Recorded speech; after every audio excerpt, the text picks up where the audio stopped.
Hello, I'm Wendy Brickman of Brickman Marketing, and welcome to the Brickman Banter Show. Today is my very, very special guest. I'm so pleased to have Dick Guttman. He's founder of Guttman Associates, a top celebrity PR firm in Beverly Hills, and author of an incredible book everyone has to read called Starflacker, and it's about the golden age of Hollywood. Welcome, Dick. Hi, but do me a favor, spell Flacker for them. Start with? Spell Flacker for them. Okay, and we'll probably have it online, but it's www.starflacker, STAR, F as in Frank, LACKER.com. And what's so kind of you is you can, and I've told a lot of friends who are buying your book, by the way, that you could download a few chapters from that website, right? Yeah, I enjoyed that. Yeah, that was very kind of you. So let's start out by your telling us a little bit about your early background and how you ended up in the field of public relations as a press agent. Okay, well, I was a film student at UCLA, Right. but my minor was psychology, and I did much more in psychology than film.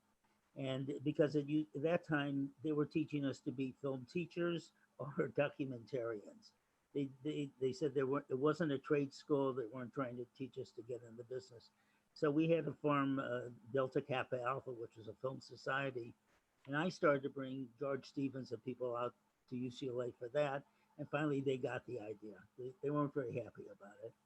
But I had always trained to be a journalist. But UCLA didn't have any journalism. Right. So I had like 5, 6 majors, and a friend of mine said, "Come over to film. It should be fun," and I did. But I was still basically trained as a journalist. And so one time I lost my job. I was working the 8 p.m. to 4 a.m. shift at the airport loading airplanes during going to school. I lost that job because they found out I was a student. And so I was going to any place that the Student Bureau of Occupation sent me. I go to this company in Beverly Hills, Rogers and Cowan, and it seemed nice enough. I thought they had something to do art because they had all those cheap Musée d'Art Moderne posters all over. And I was putting things in envelopes and delivering things. And one day I ring the doorbell and Kirk Douglas answers. And I think, Kirk Douglas, what is it these guys are doing? I never heard of publicity. And so I went back and I started reading the memos I was distributing. And I thought, well, I know how to do this. This is journalism and this is film. Those are two things I know.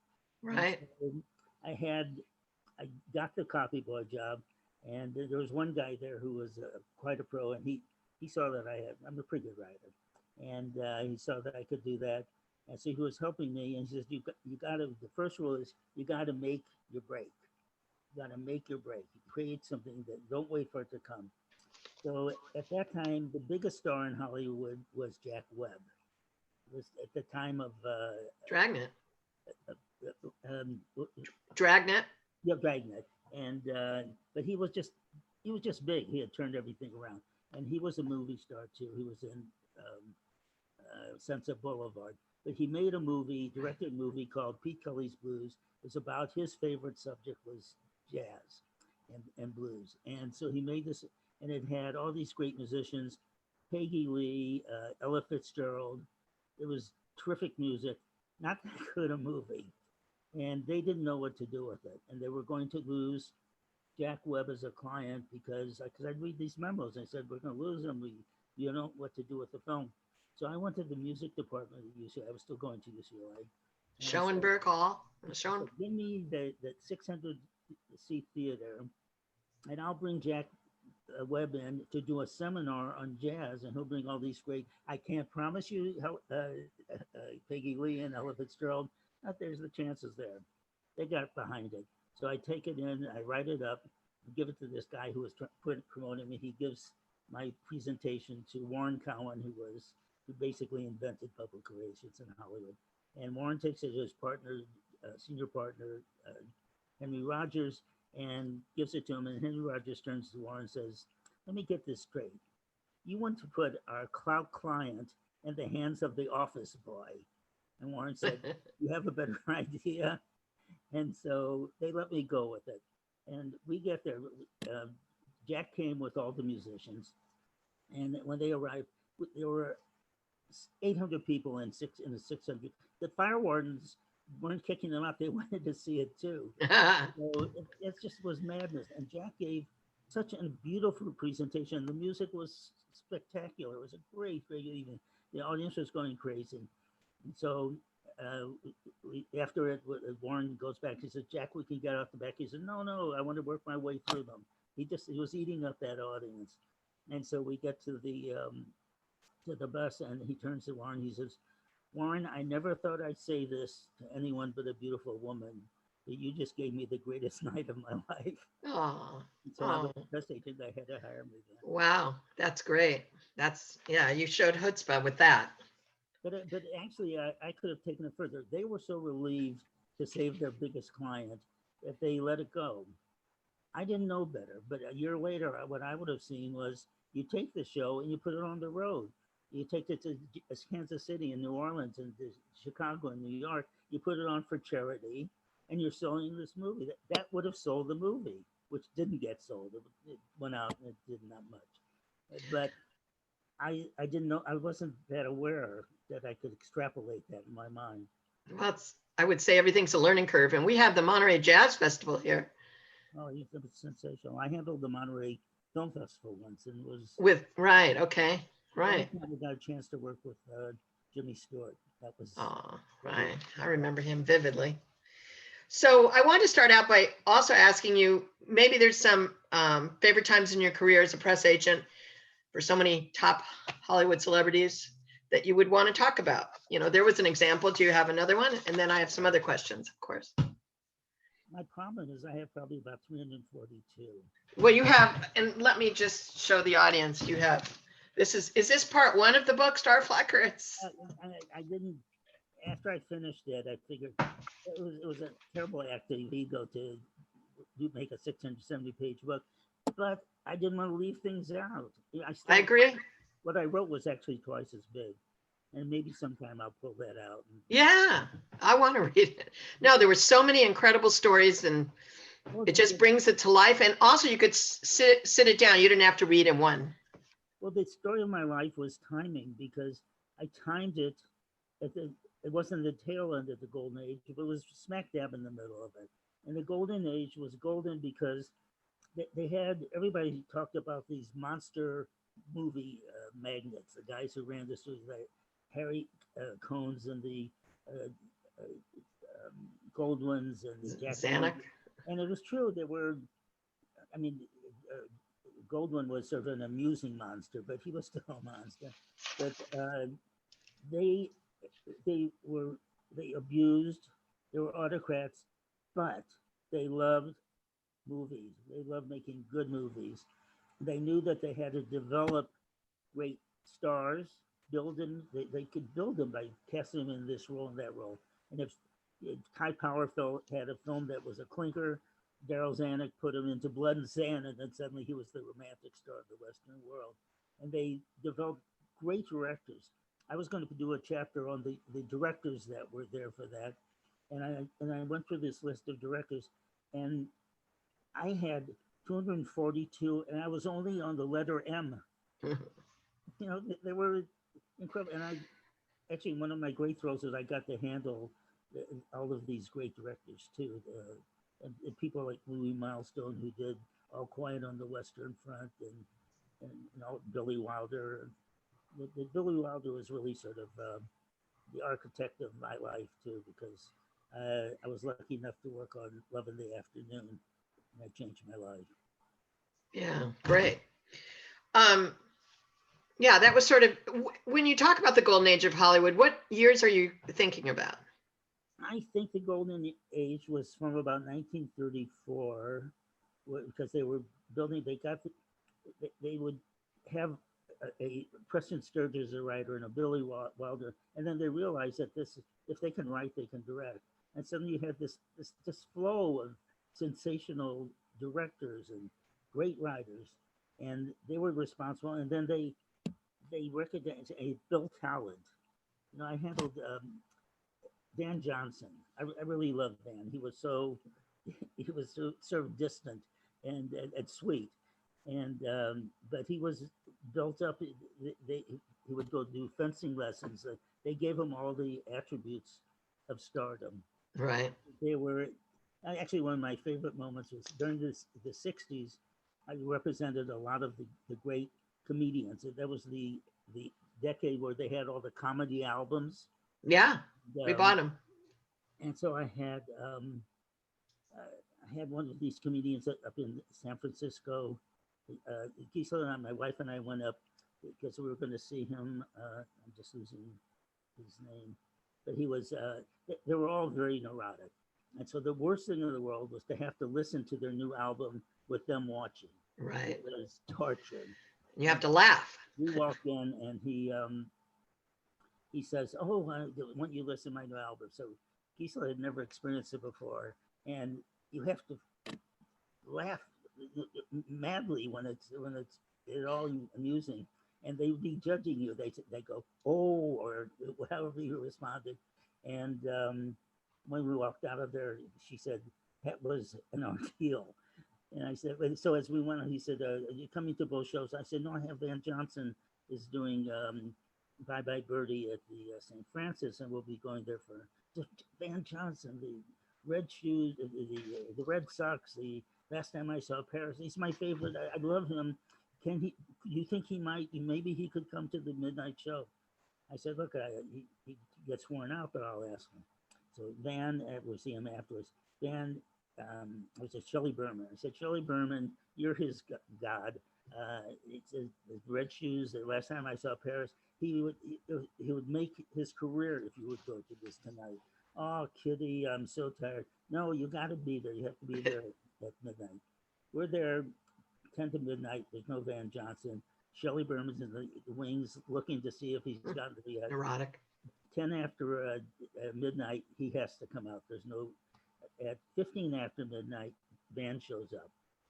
So Shelley's relieved now. He's really winging it. And Van sits down and they come over and they say, Mr. Johnson, some complimentary champagne. "Thank you so much." He tastes it and he says, "I'm sorry, it's flat." And Shelley's watching this. They've just given flat champagne to his god. And they bring another one back. It's flat too. And the third one, they come back and they pour it for him. As he's bringing it to his mouth, Gisela, my wife, reaches over, puts her hand over the glass and says, "Van, if this is flat, I'm pouring it over your head." She's great. She's great. Oh, yes, it was wonderful. It was good. That's great. Right. You could have with these people because you could play games that just their eccentricities were extraordinary. James Mason was probably the most interesting because he was very cruel. I mean, he was a wonderful guy, but he would be cruel in his humor. One time he called me he was doing Lord Jim in Thailand. He calls me at 3:00 in the morning. "Yes," he says, "Dick, I have this photo shoot tomorrow. I don't like the clothes they have for me for it." I said, "You're calling me about that at 3? What are you going to do about it? You're at the office." I said, "Then why did you call my home? You know it's 3 a.m. and I'm not talking to you, Slam." And I heard that laugh on him. It was just incredible creatures. And I mean, one of them, probably the most dignifying, was Greer Garson. She was just an extraordinary person. And my mom's favorite person, not actress, my favorite person in the world. Mrs. Miniver was for her the quintessence of what motion picture art was. So, and I don't think I was a very good son, and it caused her problems. But at one time, I'm driving her someplace, and I said, "Mom, do you mind that we're going past Bel Air? I have a client. I'm going to drop something off the driveway. I'm just going to go." And we pull into the driveway, and I go in, and Greer answers the phone. She said, "Dick, how wonderful you're here. It's Saturday. Come in." And so on. I said, "Greer, I'm sorry, my mom's in the car. She's with me." So my mom's sitting there, and there's a tap at the window, and Mrs. Miniver is "You're in for tea." And it made up for all the terrible things. Yeah, right. Right. All the things you did over the years to her. No, they're very special people and they know it. Yeah. But some of them are kinder than others. We'll put it that way. right? Some of them acted the role that they were playing, and but others, but James was he was just a mischievous guy. There was a time where there was this big um, political scandal in London where they had these girls that were being passed around like lollipops, and so all the media wanted to talk to the British actors, most of whom I handled, and Right. That's nobody wanted to go near it. And so I called James. I said, "Look, maybe you want to do this, or they want to talk to you about the such and such exposure." And he said, "No, I'm playing tennis at the Beverly Hills Tennis Club, at the Beverly Hills Hotel. Have them come over, whatever they want." So, James, what do you think about this new scandal in London? He said, "Throw the old scoundrels out, bring the new scoundrels in." That was all the headlines for James Mason, saying, "Throw the old scoundrels out, bring the new scoundrels in." He was he just, sounds remarkable. no, he was incredible. His divorce from Portland was, from Pamela was very scandalous. And we were at you couldn't park when you got there, so we always took a limo. And as we were driving back one evening after part of the trial, we're going past the Beverly Hills Hotel. And in those days, they had newsstands where they had big headlines of what the news is, and you'd stop and buy the paper. And Sure. go there, we see the Herald Examiner, the Herald Express had a headline that said, "Mason accused of habitual adultery." That was the headline across the whole paper. And I'm sort of shocked. And then James did his little scoff and he said, "Well done, Guttman." Yeah, right. You earned your money that day, getting him in the press. Hey, you were above the fold, right? Yeah, it was, but he was fantastic. We burned down. We lost a lot of things in the '93 fire. The one that killed me was he had done a portrait of me, writing lies about him, while my alter ego in heaven was holding our pet alligator who had unfortunately died. And then underneath it said, "Mason done this for Guttman with admiration and affection." And Oh, I had brought it home to have it framed and that night. that's sweet. Now you got to take pictures of your pictures before another mudslide. So let me ask you this. How did you handle working on, this is one of my professional questions. How did you handle working on helping to obtain Oscar nominations for multiple clients at the same time in the same category? Well, when I started at Rogers and Cowan, at one point it was a company I did with Jerry Pam, and it was Guttman and Pam was kind of an empire too. We had most of the European clients and really good clientele. But when I was at Rogers and Cowan, the old picture from MGM where it says "more stars than in the heavens." Rogers and Cowan had more stars than MGM had. Well, So you did something right. I was 21 years old, and I was working with Jane Wyman, and these people who were, Legends. they were acting icons, and it was so extraordinary. But I got used to it. I got to the point very quickly where I wasn't afraid of stature.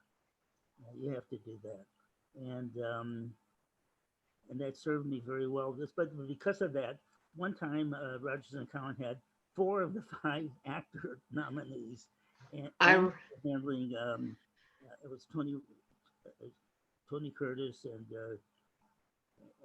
They have to buy your book. Hmm? They have to buy your book to find out the other 3. I remember with Sidney Poitier, the film he did with Sidney Poitier, and what we would do is divide it up. So one Divide of it my up. friends was Maximilian Schell, and because I handled all the German stars, but Max was a friend, and he was nominated for Judgment in Nuremberg, as was Spencer Tracy. So we didn't really feel he was going to win. And Paul was nominated. Paul Newman was nominated. One of the great people of all time, apart from being a great actor, just a great guy. And Paul was nominated for The Hustler. Certainly deserved the Oscar. They all, that was everybody should have got the That's the Oscar. problem. But so I took Max because he was a friend, and somebody else took Paul, and Max won. And The campaign was better. I don't know what it was. Max was actually wasn't a very big role in Judgment in Nuremberg, but he came as a big surprise. It was a different kind of acting. Most of the acting was sort of actor studio. He was very romantic, dramatic, and that caused some problems with not with Paul, but with his entourage. But another time with Paul I was at a lunch with some other PR people, and they said, there's a story about you that I always wanted to find out if it was true. One of these press agents said. I said, a story about me? What could that be? He says, well, it was about Paul Newman asked you to see his movie and asked what you thought, and then you told him, and he fired you. I said, that never happened. That wasn't Paul Newman. And then I suddenly remembered WUSA was a film that meant a lot to him because it was the first film about right-wing radio coming and becoming a big power in America. Here we are today. But that was ahead of the time. And it was the whole cast were my friends and clients, Cloris Leachman, Larry Harvey, Tony Perkins, Paul, Joanne. It was, I cared about that film because I loved everybody in it. And so Paul runs it for me at Paramount, just the two of us. Comes down and he says, okay, what did you think? I don't want to tell him what I thought. And I said, well, I think what we can do is all these great songs by this Neil Diamond kid, we can take those. You and Joanne will send that out to all the media. And he says, cut the crap. He says, tell me what you think, and don't tell me what you think I want you to think. I said, yeah. He said, yeah. I said, okay, who am I pulling for? That's the worst thing you say. If you're not pulling for somebody, why are you watching the movie? And he knew it was true. And he said, thanks. And so I drove back to Rogers and Cowan, and I walked in. They said, Mr. Cowan, my boss, wants to see you right away. So I go in. And Warren is sitting there, and he says, I just got a call from the producers of WUSA. You're fired from the film. They don't want you working on it. We're working on it still. They don't want you on it. Well, I actually continued to do it. But I said, really? I said, who told you this, Paul? He said, it doesn't make any difference. I said, no, I want to know. Did Paul call you and tell you that? And he says, no, it was someone else. It was the producer. He said, what did you do? I said, well, Paul showed me the film, and he said, tell me what you think. Tell me what you really think. And Warren looked at me, was sitting in his chair, and then he rose up like some sort of demon, and his hands were reaching for the ceiling and the sky, and he said, and you told him. So, right. So you're damned if you do, damned if you don't, I had to do it because, Paul, I heard other stories where some actress was working with him on a film, and he gave her a tape of something he had done for Playhouse 90. He says, look at this and tell me what you think. And it was terrible. And so she came back the next day and said, what do you think? And she said, you're trying to trap me. It was terrible, Paul. What did you want me to say? He loved her. It was somebody that was telling him the truth. Right. He didn't tell him the truth. Right. Which it's awkward. So another question. Creativity is part of PR, I think, and you do. I think you've staged events and maybe even publicity stunts. Do any specific ones come to mind? About 1,000. But two that I really cared about most were I was handling when I first started. We had a really fast when I started my own company. We had a really fast rocket up because Fred Roos, who made all the films with Coppola, who went to UCLA with us, had done this. Got Universal to make a movie of this kid, George Lucas. He had this idea, a film about kids. It was called American Graffiti, and they hated it, and so they didn't want to offend Coppola because they knew he was going to be doing great films, and they said, "I tell you what, Francis, you put your own guys on this film. So we get this film, and handling it as the studio would have handled it. And right away I saw it was kids would go crazy. And I immediately knew that we were going to sell it through DJs all over the country. I was going to use them to open up the It's theater. the werewolf. What was his name? Yeah, right. Right? I wanted to say the werewolf. What was it? The guy in American Graffiti. Wolfman Jack. Wolfman Jack, right. The head of Universal, I said, what is a Wolfman Jack? Is this a horror film? They really didn't understand this film. Right, because I said werewolf, right. So I started getting the DJs to do screenings, and the film was taking off all by itself. At which point they fired us because they Good. wanted it to be our success and wanted it to be theirs. But Candy Clark and some of the others came and wanted us to handle it. I got her an Oscar nomination, and so Cindy Williams was a longtime friend and client, but Yeah. not at that time. And she said, "Why did you get Candy an Oscar nomination, not me?" I said, "She asked." She asked. Well, yeah. I always said, I never to her, I can't understand. Was that a 50s film or was that a 60s film? She said, we always thought it was 1950 12. Right. Film. It was So- such a great film, and you did a great job. Well, the couple of them I really loved because we handled Gene Hackman. Just when we were starting, Gene had just done, I had touched him when I was doing Bonnie and Clyde for Warren Beatty. Warren calls me, he says, remember Gene Hackman from Bonnie and Clyde? I say, yeah, he's great. He says, well, he's in this new film called The French Connection. I want you to handle Right. it. So this was like 2 months after I had started my company. So of course Gene wins the Oscar for it. But then he did another film with Francis called The Conversation. And Paramount, it was a Paramount film.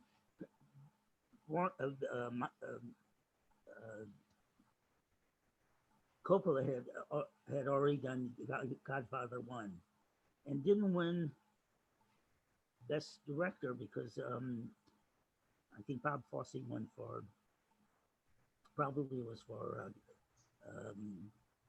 Carousel, not Carousel, was it with Liza Minnelli? Yeah, Cabaret. Cabaret. And so in this one, they wanted to make sure that, I mean, Godfather 2 was a much better movie than Godfather 1, and they knew it, and they didn't want anything getting in the way. Well, Francis had squeezed in The Conversation before he started Godfather 2, and they were trying to ignore that. They didn't want it to get in the way, and so I told Fred Roos, get this film. I'm going to put this film in Cannes, and it'll get a face. And it won the Golden Lion or whatever it was, the Palme d'Or. And but still, Paramount was really afraid of it because it was going to be coming out at the same time as Godfather in the same year. They didn't want to screw things up. They knew this was a great art film, but it could get in the way of his getting all the awards for Godfather 2. So they opened it on the films open on Wednesdays, and they opened it on the Wednesday after the Academy Awards. So all that week, the papers would be filled with anything that won Best Song was going to have a full page. They were going to have this little ad for this little film Conversation. And they booked it in the two biggest barns in town just to make sure it died big and visibly. They wanted it out of the way. And I saw the film, and I really loved it. And then we got closer to the Oscar season starting. They sort of told Fred to let me do what I could with it, but don't worry about it. So I'm sitting there. I have no idea how. Nobody's seeing this film. Paramount is not showing it to the people in the industry. You can't vote for what you don't see. So I'm sitting there. There was at that time there was one channel in Hollywood, TV channel called Z Channel. We subscribed. Old classic films. Yeah, it was great. So I called them. Because of you. Sorry? I said Z Channel was great because of you, because of what you did. I read about it. Already great because they had a guy who. Jerry Harvey. Yeah, thank you. He was a genius, and he did the booking on that. And on this one, he was very kind. He turned over. But I said to them, I will give you a 40-minute interview with Gene Hackman. I want you to show this film 5 times, and I'll pick the times that when we show it. And then I get a call from Fred Roos saying, Francis doesn't want to do it. I said, why? I said, he said that he got a call from the guy who owns the cable station in Fresno. He's not going to play it if it goes on C Channel first. I said, find out for me how much that would cost you. He called back, he said 6,000. I said, that's 2 ads. You're going to do it. We're going to put this on. Because I had somebody sent me an ad and it showed where C Channel was, and it was an overlay of the Academy, the Canyons, Beverly Hills, Bel Air, Westwood. Everywhere there was the Academy was where they showed. Target marketing. And so it went on, and nobody was really paying attention, but they saw it. And the nominations come out, and Godfrey is nominated, Godfather 2 nominated Best Film and Best Director for Coppola. Film. And Conversations nominated Best Film, Best Director for Coppola. And now Paramount saying, you've cost us $1 billion. This is terrible. And I said, no, I said, they're not going to vote for this film. They'll vote for Godfather because they know they can win. They know they can't win this. But people, this film's going to help Godfather. So Francis wins both of the films. Good. And I thought that Paramount hated me. And the next year I got a call and they said, you know, we have a Ingmar Bergman film out,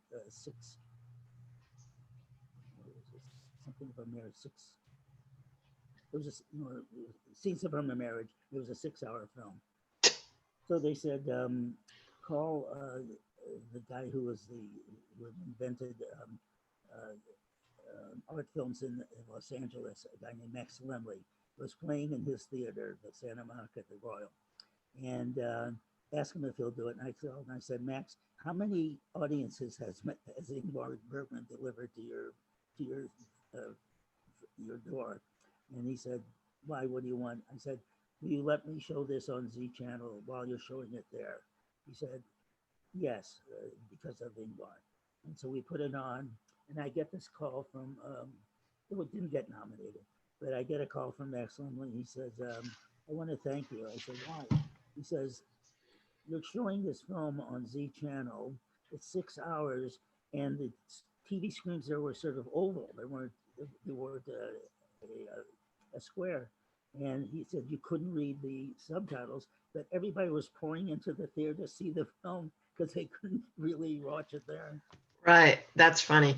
You know, we're just about out of time, and I want to just tell our audience that to hear more fantastic stories by Dick Guttman, you've got to read Starflacker, his book, and you can go to starflacker.com on the web, and you can download a few chapters to get a taste of it. But really, there's so many incredible stories. You've lived and continue to live an incredible life, Dick. Thank you so much. Love those people, and I love the fact that you're calling this to your attention.